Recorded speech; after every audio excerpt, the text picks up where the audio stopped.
Hello, everybody. Welcome back to the YouTube channel. My name is Cyrus Jansen, and this is part 4 in a 4-part series from a recent podcast that I filmed with Justin from The Honest Drink. Now, in today's episode, we're going to be talking about China's government, its 5-year plans, how efficient the Chinese government is, and most importantly, how much the country and China's government has changed over the years. This is a really important episode, and again, this is the 4th and final segment. If you haven't already, make sure you click down in the description below. Make sure to check out episodes 1 through 3. But without further ado, welcome to the 4th and final episode of my Honest Drink podcast. You look at China with their 5-year plans. This is one of the coolest things that I have a lot of respect for with the government is that, I think I believe this is the 14th consecutive 5-year plan that the Communist Party has come out with. And for me, again, we go back to that analogy, thinking of it as a business. I like to always think of look at the country of China like Apple. I mean, Apple is is the most successful company maybe of all time. It's an incredible company, but you just look at this organization, and China's sitting down right now. I mean, this was the 2 sessions. What are we going to achieve over the next 5 years? What's our next 5-year goal? This is the goal that we want to do, and this is how we're going to get it done. And it's just very simple. And everybody knows, and this is basically what's happened since the founding of the party is, let's do a 5-year plan. And now we've done 14 consecutive 5-year plans. And, again, there really is a lot of stability to that. Because again, I think that's one of the tough things when you look at America and the democratic system in the sense of Donald Trump's in there. All right, we're going to build a wall. All right, we're building these different parts of the wall. And then Joe Biden comes in. Okay, we're not building the wall anymore. Let's stop that. Okay, we're going to stop that.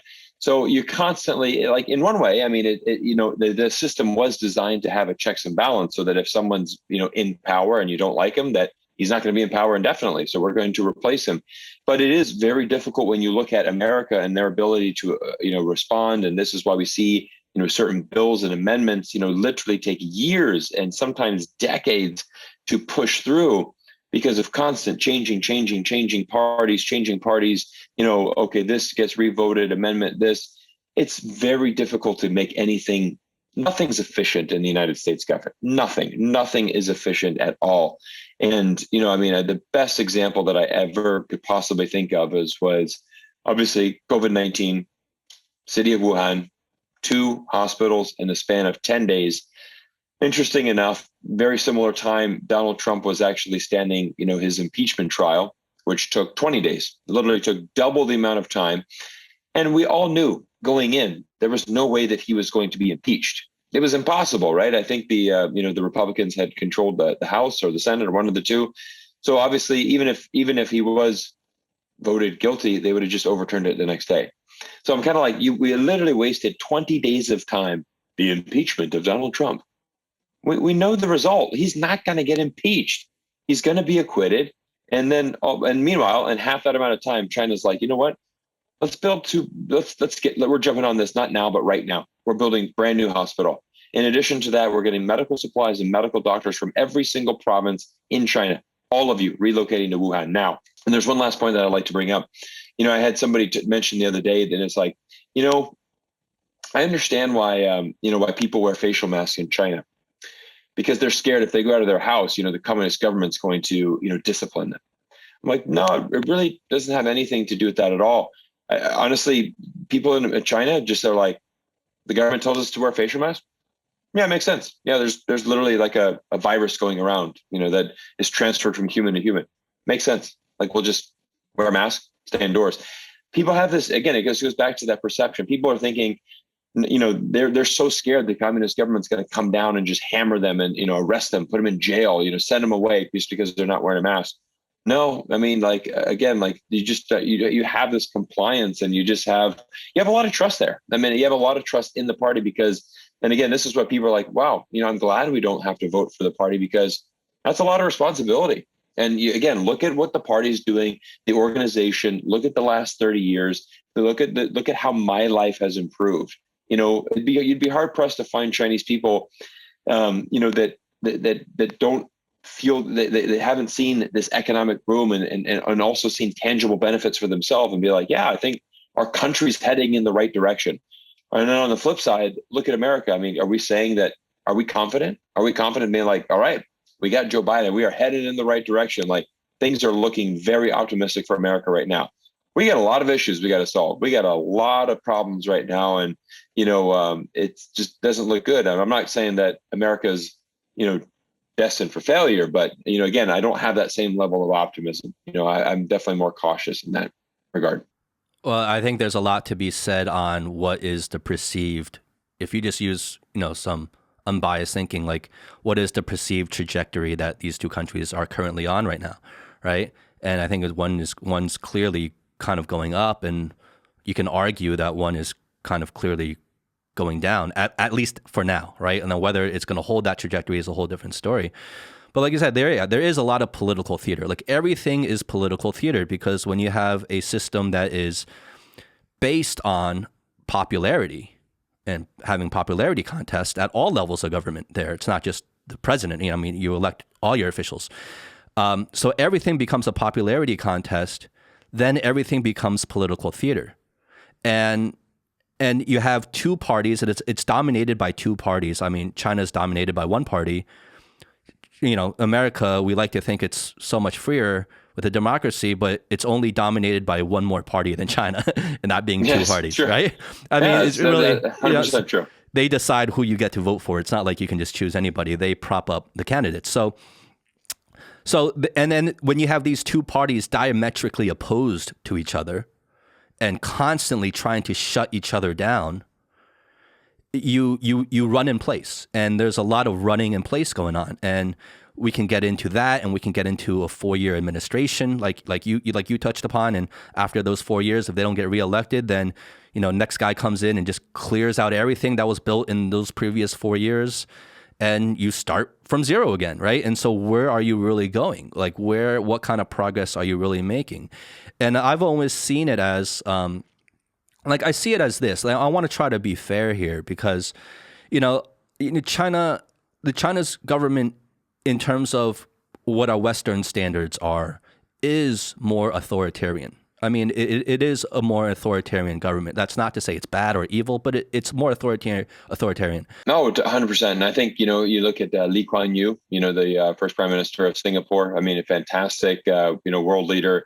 Very authoritarian, in many ways, and how he, ran that country, very much so. And so, but I mean, again, a tremendous amount of success, for the country of Singapore, and, again, a great model. I mean, I think Singapore is a fantastic country to, it's a fascinating case study, when we're talking about these different government, systems. Well, look, Cyrus, I don't want to take up too much of your time, but there's one, I'm getting a little preachy, I guess, but I'm in that spirit anyway. But there's one last point that I want to make. Okay. And this is something that you touch upon in your videos as well, is that, I think one of the biggest mistakes in terms of normal people's, take media out of it for a second, because we know what's going on there. We know the spin.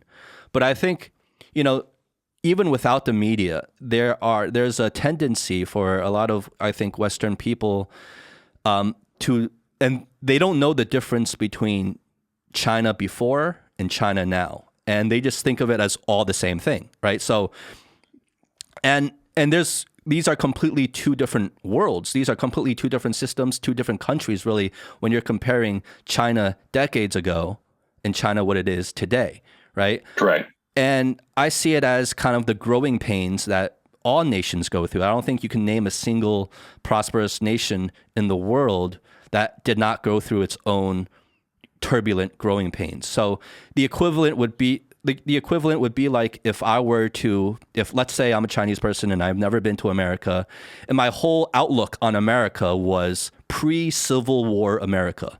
And that's how I thought about America today. I'm like, okay, well, that's how it is. Or if I thought of Germany as like Nazi Germany still, and my whole outlook on Germany was like, oh, it's basically the same as what Nazi Germany was, I'd be ridiculous to think that, right? I'd be so wrong. And I think that's how a lot of people still view China. They don't understand that China has changed so much 100%. that it's completely not the same system. So when Westerners think of China, they think of, the old school China, and, they think of all these turbulent times in China's past. and that's their image of it. So it's that ability to differentiate and to be aware and educated and research enough to know that there's a huge difference between these two. Big time.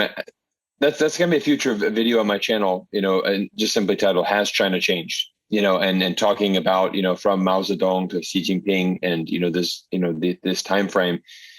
I mean, China has changed tremendously. And I think, obviously the government has not changed. It has been a one-party state the entire time. That has remained unchanged. And I think, you can make the argument, yes, has Chinese citizens experienced political freedom? Have they experienced some political changes?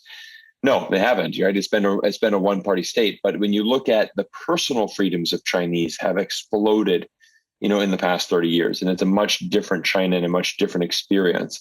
That's how I would answer that question. And again, like I've had people message me, and it's like, well, Cyrus, what about the Great Leap Forward? What about the Cultural Revolution? How could you talk about China when it has this history? And to me, it's just such a simple answer to that question. And you already hit it on the head. If you're judging America based on the time that, we had slaves, or Germany as, when it was Nazi Germany and, doing the Holocaust, that obviously these were very dark times in these prospective countries, and no less than China. I mean, those were terrible times in China. Those were not good times in China. And that was, bad government policies, bad decisions. There were certainly mistakes made. Even China admits that. Pianu will, Chinese, many Chinese people, when you ask them, what do you think of, Mao Zedong? A lot of people say he's, 50% right, 50% wrong. Yeah. There were some very positive things that he did. There were some big mistakes that he made as well. But again, I really agree with your point. And I like the growing pains. I think every country in the world, goes through those periods. But, you look at since 1979, China has not been in an international conflict. America, we can constantly spending money on wars. China, you keep reinvesting into the infrastructure. You look at the high-speed rails in China. You look at, it's amazing, when we talk about, again, kind of going back to one of the first points that you made, what's the most important things, these very basic elements: food, shelter, jobs, prosperity, opportunity. And these are the things that China is offering its citizens. Hey, you're not going to have the same level of freedom of speech in China. It will be different, but again, not many people are exactly seeking what you're doing in America. And that's not to say that, I love having freedom of speech here, and it's great. But again, I think for most people, for the majority of people living in China, foreigners included, their quality of life is not really that much different, than living back in their respective countries. Yeah, I would argue that, at least in my experience, with a lot of expats, their quality of life is actually slightly better here. Correct. In many cases. Yeah. Certainly for expats. Yeah, definitely. Certainly for, maybe a funny story we can end on here. I remember going back to America. I was going back every year. There's a golf show in my hometown of Orlando, Florida. It's the largest golf show in the world. And I was a member of the PGA, and I went back to take this advanced certification course. And I never forget, if I was able to pass that certification course, I would be the first U.S. PGA professional in the country of China to have that accolade. And I remember, taking the test, and I remember, the meeting with the education director, and he just, he took me kind of to the side afterwards, and he's like, well, Cyrus, I got to just say, I'm really grateful for what you're doing. And I'm like, oh, what do you mean? And he's just like, for you to sacrifice your quality of life to go to China, just to go and be in the golf industry. You're literally trying to grow the game of golf, and you're going to, you're living in a third world country. And I'm like, buddy, I live in Shanghai. Have you ever been there? That place is amazing, And again, I think we need to be careful, because I don't want to say like, okay, Shanghai. It is one of the best cities in the world, and it's one of the best cities in China. And that's not all of China is like that. But again, I've traveled to many cities in China, and it was just interesting, his perspective about that. He essentially thought, I'm suffering, or I'm really sacrificing my life, He pitied you. He pitied me, I'm really sacrificing my quality of life just because I was interested in growing the game of golf. Yeah, I definitely was interested in growing the game of golf, but I also had a good quality of life as well. Well, the proof is in the pudding, because, expats like yourself and pretty much all of the expats I know, including myself and my friends, they come here and they didn't have a plan to stay, but 10 years later, they're still here. So Yeah, there's something to be said for that. I Hey, agree. Cyrus, I appreciate you so much. I mean, I love what you're doing. I think you should definitely keep it up. And, your videos, I would encourage anyone to check them out. They're really thoughtfully broken down, and well put and very articulate. Thank you so much for being on the show, man. It was honestly a really No, pleasure. I appreciate it, Justin. Thank you so much for having me on. I mean, it was just so great to connect with you, and to hear a fellow American just speaking very passionately about both of our countries. And I think all of us involved in this journey. I think we're all wanting to just really seek engagement and really making sure that more people can truly understand. And I think that is something that I hope some of these listeners, for example, if you're listening to this podcast, you've made it to this far in the show, that's really the goal, is just really understanding and just really realize, for the majority, again, going back to those, there is going to be some bias in Western media. If you have the opportunity to go out and travel, go out and experience it for yourself. Never judge a book by its cover. We're taught that as a young child, but unfortunately, as adults, sometimes we forget that concept. And I really think that's really, really important. So I appreciate you for giving me a chance to come on the show. This has been a lot of fun chatting about this, and I definitely will continue, working hard on the channel and, just keep helping more people understand China.